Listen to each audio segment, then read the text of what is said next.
Hello,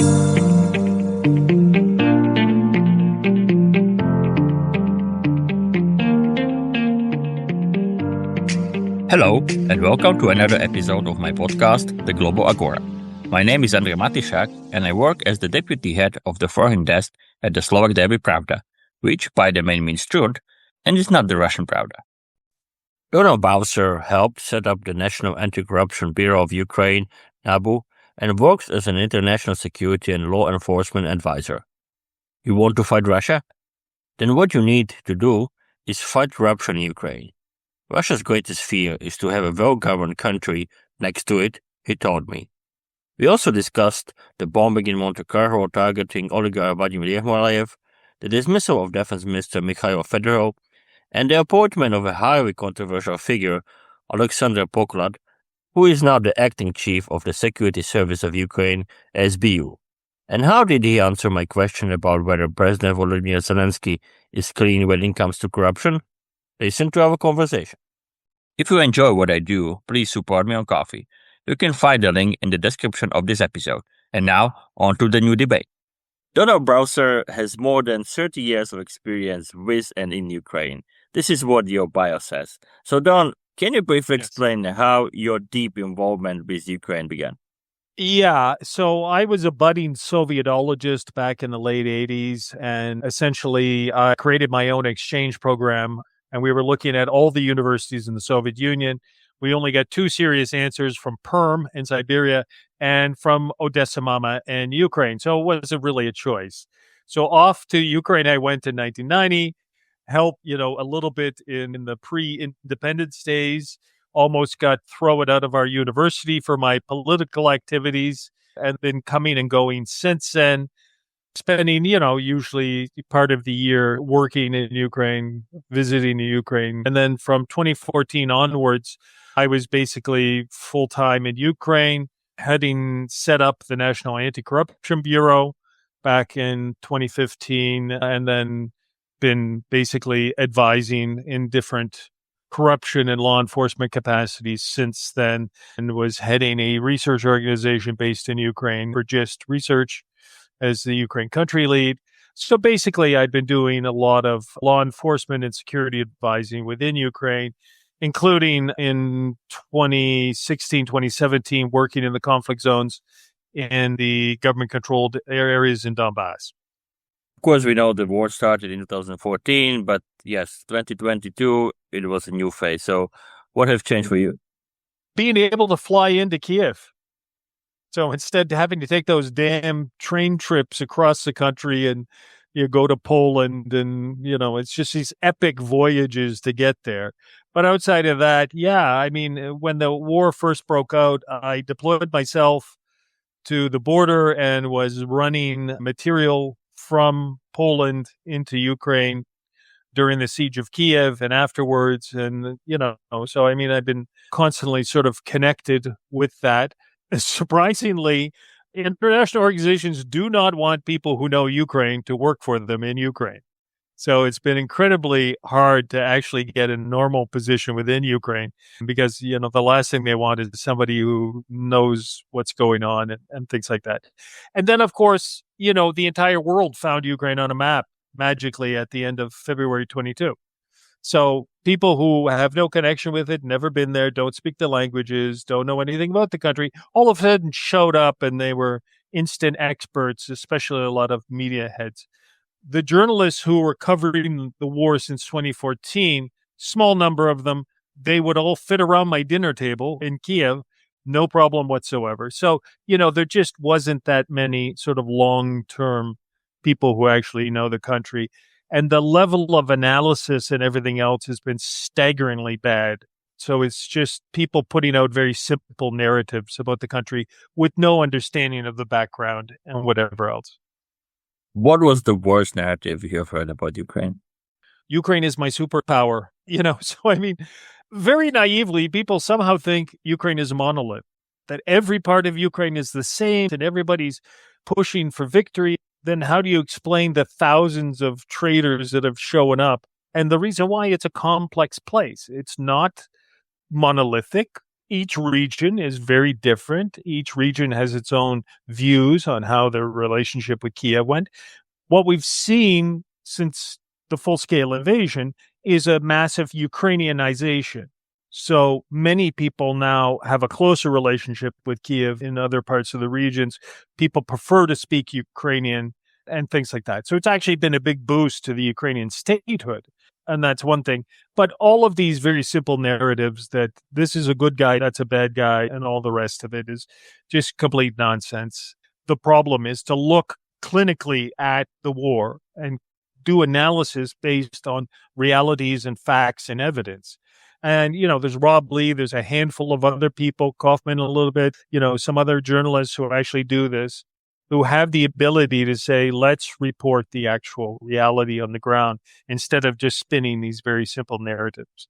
But the good guy, bad guy narrative somehow fits to it, no? Russia is bad. No. Ukraine is... Well, yeah, Russia's the aggressor. Russia started the war and everything else. But are all Ukrainians good guys? So, right, it's like the same thing. People sort of, have these historical losses of memory. All Hungarians were bad as long as Orban was in power. Orban left power. All of a sudden, all Hungarians are good guys. Not really the reality, right?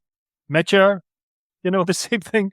Just because, so this is the biggest problem that I see, is that nobody wants to look into the realities on the ground and to say, are Ukrainians brave and fighting for their existence? Absolutely. Are the Ukrainian elite looting the country systematically, even during a fight for existence? Also true, right? So this has been one of the problems that we have, is that you have a kleptocratic elite that hasn't changed. So I've been doing anti-corruption work since 1997 in Ukraine. And I can say this is the worst time I've ever seen it, because the elites are just stealing everything and there's so much more money. So this is much worse than under Yanukovych, because under Yanukovych, the guys could only steal from the state budget.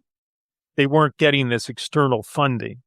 And that's been one of the big problems, is that there's so much more to steal these days.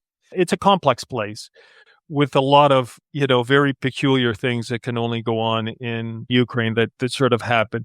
And, all of us who are old Ukrainians hands, or you ask Ukrainians, they have the same view. The only ones who pretend differently are those Ukrainians who choose not to be in Ukraine at the moment.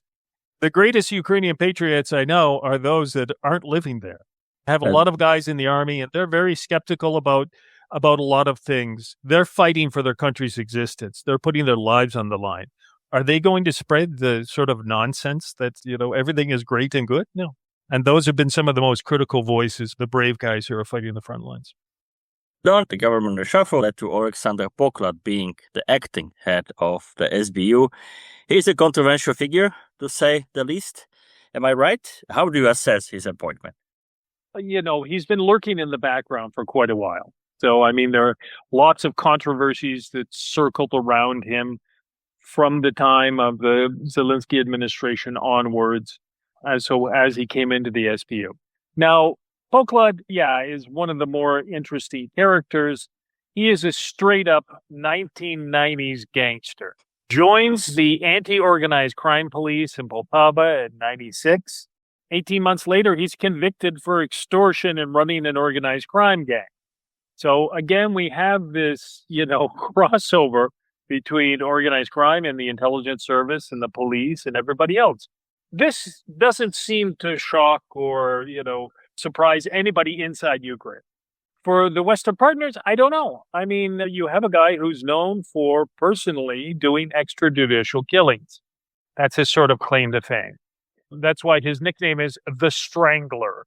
Somehow the Zelensky administration, between the Butcher Siersky and the Strangler at the SBU, turns into a season of the boys, these larger-than-life characters. But Poklad comes from that organized crime background, goes into the police, goes to prison, gets released early from the police, goes back into the anti-organized crime unit, and then teams up with the Party of Regents people. So that's his background. So he's part of the Party of Regents people, goes to Kiev along with his patron, Pluzhnik, and gets himself established within Kiev, and then is brought into the SBU.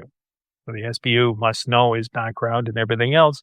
Doesn't seem to bother anybody. So, yeah, I mean, it's quite surprising, but yeah, gets into the SBU and very quickly works his way up through the ranks. He's in charge of counterintelligence at the time. So when Zelensky comes in, they have this big scandal, Wagner Gate, where the head of GUR is set up and dismissed for a botched operation. Burba, the former head of GUR, directly blames Yermak and the other people around him. Now, Poklad is connected with Yermak. So what we see is somebody who very quickly rose up through the ranks. He's in charge of counterintelligence, but also directly linked to a number of extrajudicial killings that have happened, mostly from people within DNR and the occupied territories. So Zaharchenko was directly linked to him. And then we have this very interesting incident that happens in 22.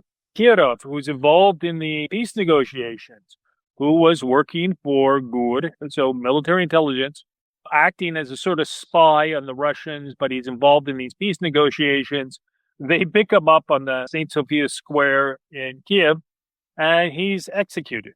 And there's a lot of press that's put out by Radio Free Europe and other people that looked at the case. The Wall Street Journal did a very deep dive.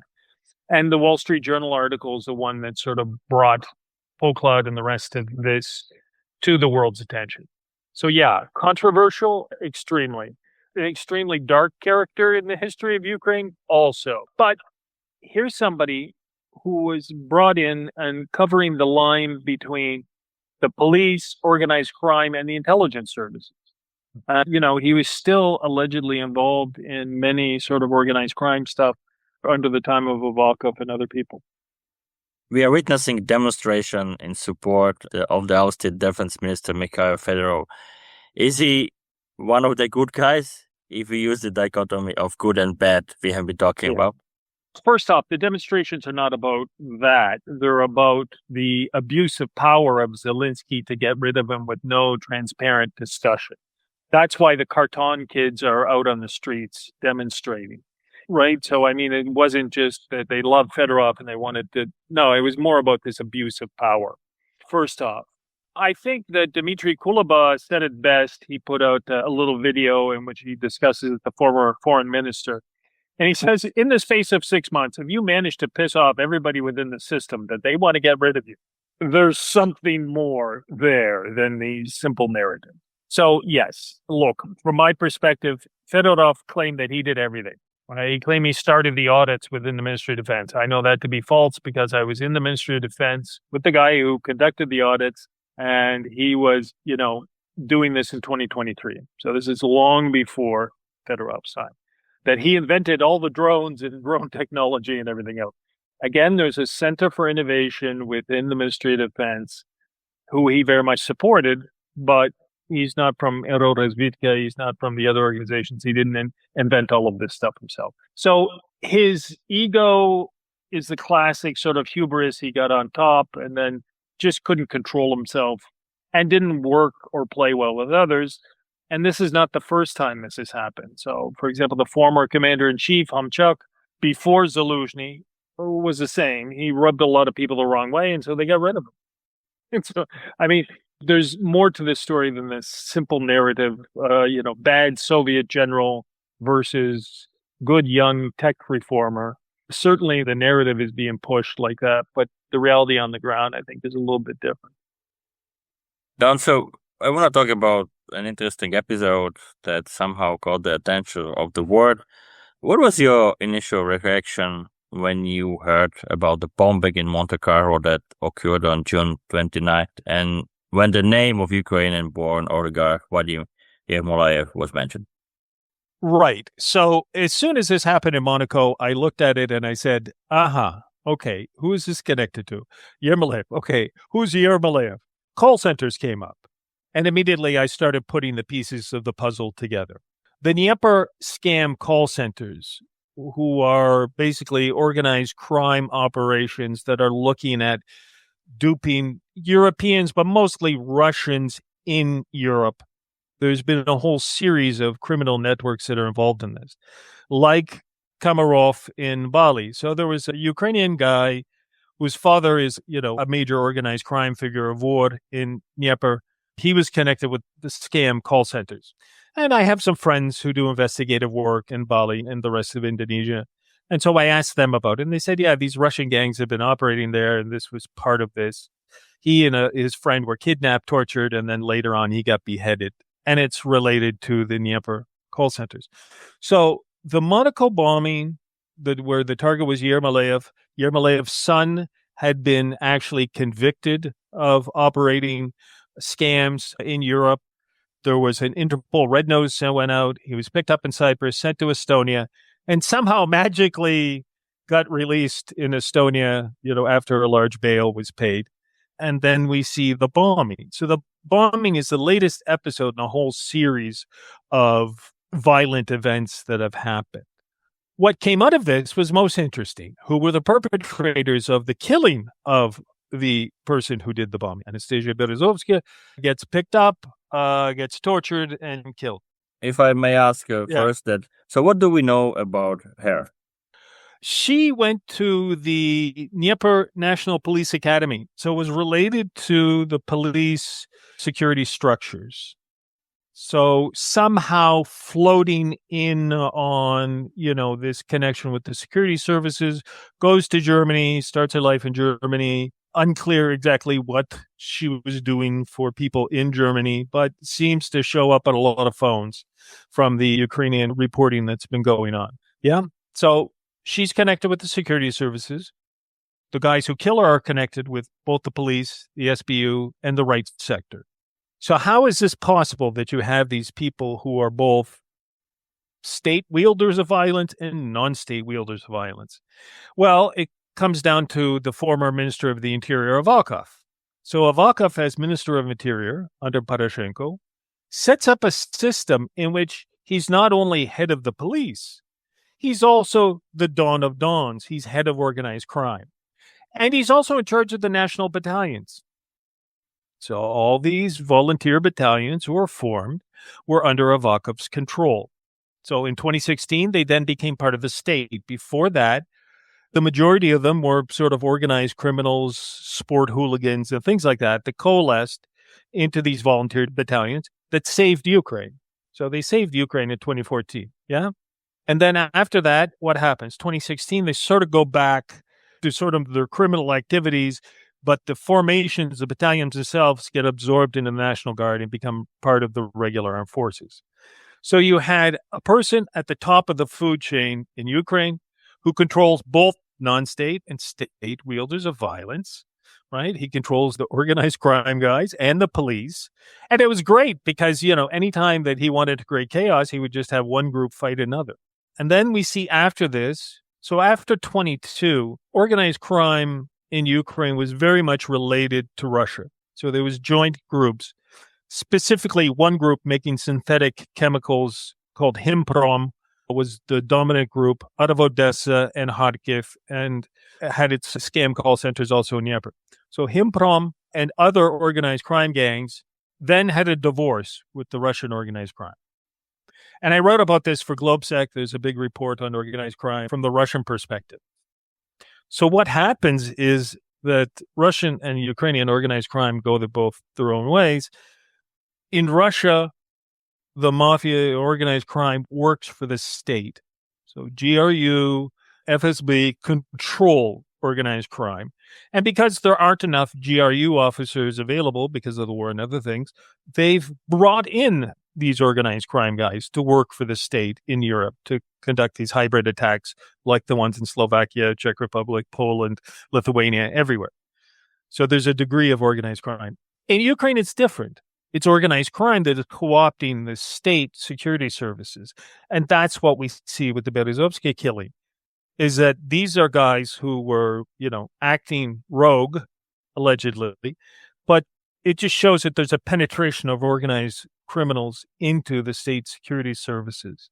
And then one of them turns out to be related to Pravi sector, to the right sector. Again, this is the norm, right? So a number of these volunteer battalions have been directly related to doing criminal activities.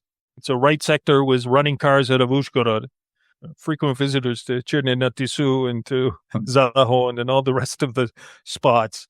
And what we've seen is that as the war has gone on, they've gone more back into their criminal activities and less away from, serving the state interest and fighting the Russians. What is the motive in this case? Why they wanted to kill the guy? Money. It's a fight for control for the Dnieper scam centers. So these scam call centers that are operating in Ukraine generate a lot of money. It's 1990s all over again, right? It's guys in leather coats fighting over some street. That's what it's all about. It just got exposed. Why did they feel the need to kill Berezovska after she came back to Ukraine, after planting the bomb? I don't know. I mean, to cover their tracks, yes, but they did it in such a sloppy way, and it immediately led right back to them. So, not exactly geniuses in this type of thing. The same thing with the Bali beheading. They did it in such a public way. And of course, yeah, Indonesian police are not super eager to chase people in Russia and in Ukraine. But what's more interesting is Bigos Info, one of the best media outlets in Ukraine, has been exposing this connection with Himprom. So Himprom operates a massive synthetic narcotics business alongside the scam call centers and other things. So this is what I've been talking a lot with my friends at ICCT and GlobeSec and others, is that what we see is this spreading of the war into Europe, and part of that element is organized crime. It's a big danger. Nobody recognizes it as a big danger. I talked to quite a few of the law enforcement people in Kiev, telling them this is a problem. It's going to come up. So I warned 2 years ago, sitting together with some of the agencies, that you're going to have a problem. So EUPOL that sits in Kiev, they have liaison people. You have the EU advisory mission, which sits there, and a lot of nice police officers, including some nice Czechs and Slovaks who are sitting there. They should know that this is direct danger to the state. It's a spillover now that's going to happen. And this is what we see. So the Monaco bombing is just a symptom of this fight for control within organized crime. And it means that the rise of organized crime, while the police and the prosecutor's office and everybody else is busy with other things in the war, we've seen that criminals have seized the opportunity to increase their power. Is it possible to, in this situation, the Ukraine is now, and you mentioned the corruption is widespread, so is it possible to do something about it? The influence of the organized crime? That's a very good question, because what we saw was under Avakov, it was one man. So Avakov controlled everything. He could turn up the temperature or turn down the temperature on the amount of organized crime activities. Zelensky got rid of him. And then now who's able to do this? And the penetration of organized crime into the security services, into the SBU, into the police, into the prosecutor's office. I mean, this has been a long-term thing. Fundamental reform of SBU, prosecutor's office, et cetera, didn't happen. So I've been talking about this for, 12 years, is that there needed to be a fundamental reform. So Ukrainians can travel freely, Russians can't travel freely. So now it's possible for the Russians who are waging a cognitive war in which they've gotten about 14,000 Ukrainians to do their bidding through manipulation on Telegram and other things, right? The same thing that happened with the Slovak gay club killing, in which it was U.S. influencers who influenced the Slovak kid to go out and shoot up. You're going to have more of these incidences where cognitively people are going to be controlled as well. And you have the penetration of organized crime, which can freely cross the border. Swimming Letitsa should be a national sport at the moment. Should be in the Summer Olympics. So, I mean, you're going to have people crossing in. And then at the same time, you have Russia's coordinated efforts in which organized criminals are doing this on behalf of the Russian state to destabilize Europe, right? So you have uncontrolled organized crime, disorganized crime, and you have organized crime working for the state in the Russian case. Both of these pose a great threat to Europe. And I don't see anybody addressing this because the mantra is Ukraine is my superpower. Ukrainians are all nice guys. They're just heroes and everything else, right? Except for some people who really understand the issues and are tracking this. But what they say in public and what they say privately are two different things. So if I would give you a power to change something, what would it be on the European side? Start cracking down, start mapping out, do social network analysis, use all of your intelligence tools and treat organized crime as you would ISIS or any other terrorist threat. You have to understand that these networks of people, and because there are so many Ukrainians that were able to freely go across into Europe, is to understand who's who and what's what. When I started to do my research on hybrid war and organized crime, I asked a lot of my Ukrainian law enforcement buddies, okay, who knows anything about organized crime? And they go, well, what is it, the 1990s? So it's also on the international side. Nobody's tracking this. Nobody's been tracking this for decades. So you need to understand exactly what's going on, and you need to understand that Russia can easily use Ukrainians for their attacks. They have been in the hybrid attacks, and now what we're going to see is the possibility of organized crime. So it's a security threat, and that Europe needs to address. First thing you need to do is start mapping out who's who.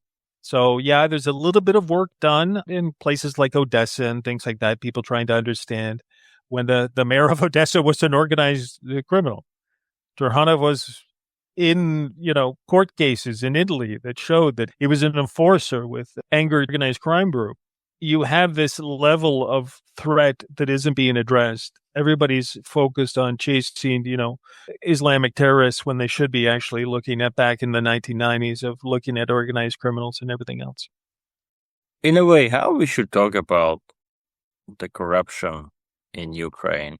I'm asking this question also because we know that this issue is always that weaponized by the propaganda. And many times it is also simply used basically as an excuse for the West not to help Ukraine that much. So how we should talk about it? Well, it's an extreme problem. I've never seen that the West uses it as an instrument to reduce the amount of aid. It's simply a risk. And again, nobody is mapping out the depths of it. So I tried just within the Ministry of Defense to follow how much has been stolen. It's impossible. You need to have AI do this because daily, all the brave Ukrainian reporters that are reporting on this, Sensor, Biggest Info, Skiemi, they're reporting daily on this, Slitsva Info. The volume of the corruption cases, we're talking billions, have been stolen just out of the defense budget. In some cities that I looked at, about 50% of all humanitarian aid was stolen.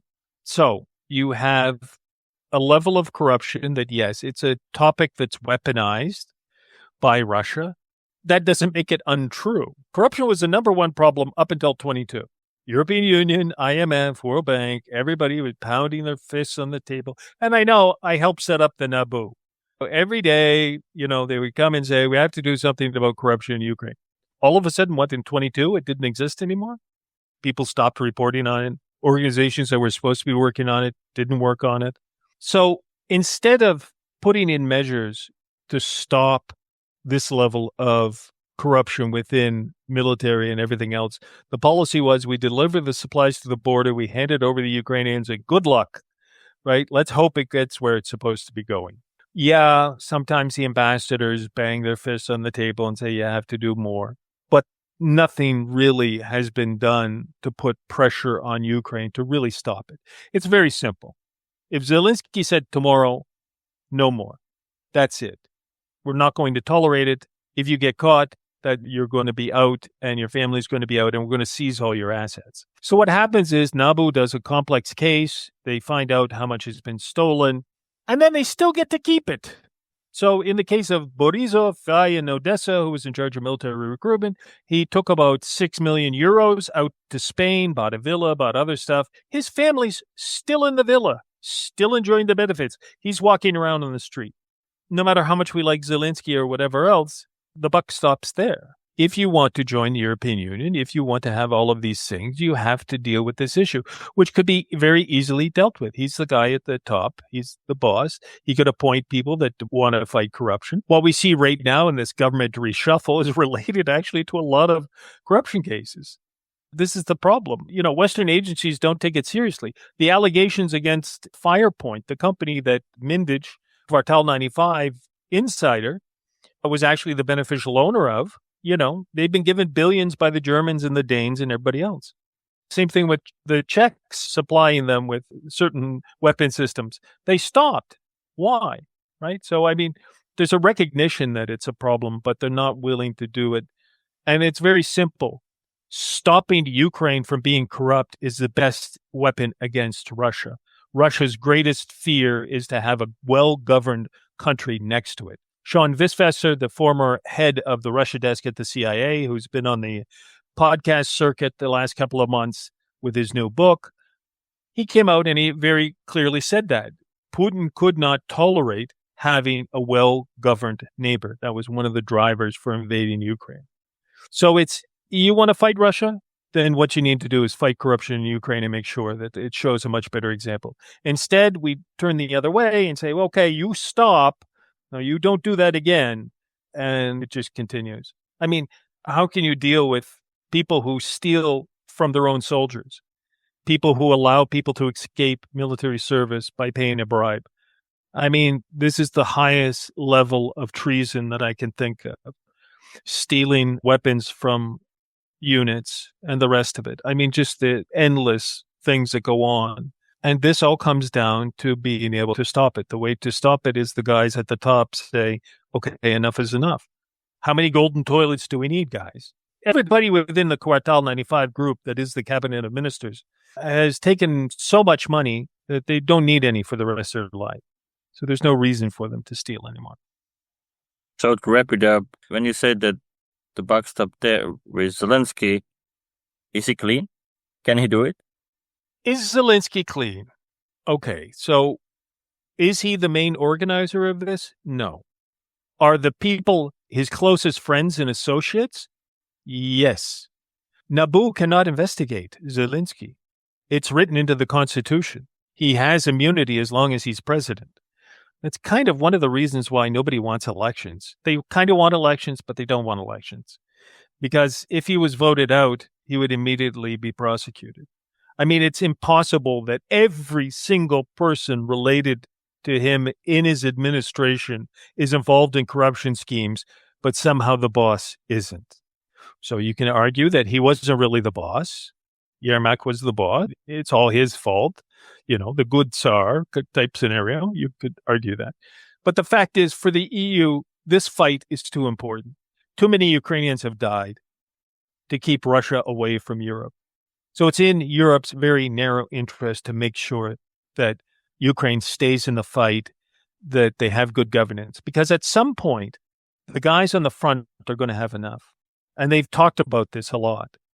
There's a consensus among the top, frontline commanders that we're not going to do anything until, peace breaks out. But when it does, then we're going to march on Kiev.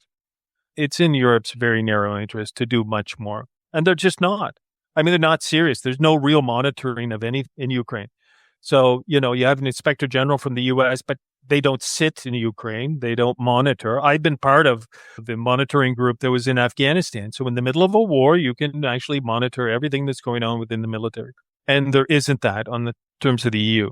So there's only a couple of, people that kind of work on the issue, but nobody is allowed to say anything bad for fear of feeding the Russians. And at the same time, Russia uses daily the corruption that goes on to kill more Ukrainians. So, I'm very much on the side of the people of Ukraine, as I have been for 36 years. And, it's just unbelievable about how bad the leadership in the country has been. And it's hundreds of years of this. So my view is like most Ukrainians' views, we love Ukraine, but the guys at the top, we're not so sure about. This was another episode of my podcast, The Global Agora. Subscribe and listen on Spotify, Apple Podcasts, and other platforms. If you enjoy what I do, please support me on Ko-fi. The link is in the episode description. Thank you for listening and stay tuned.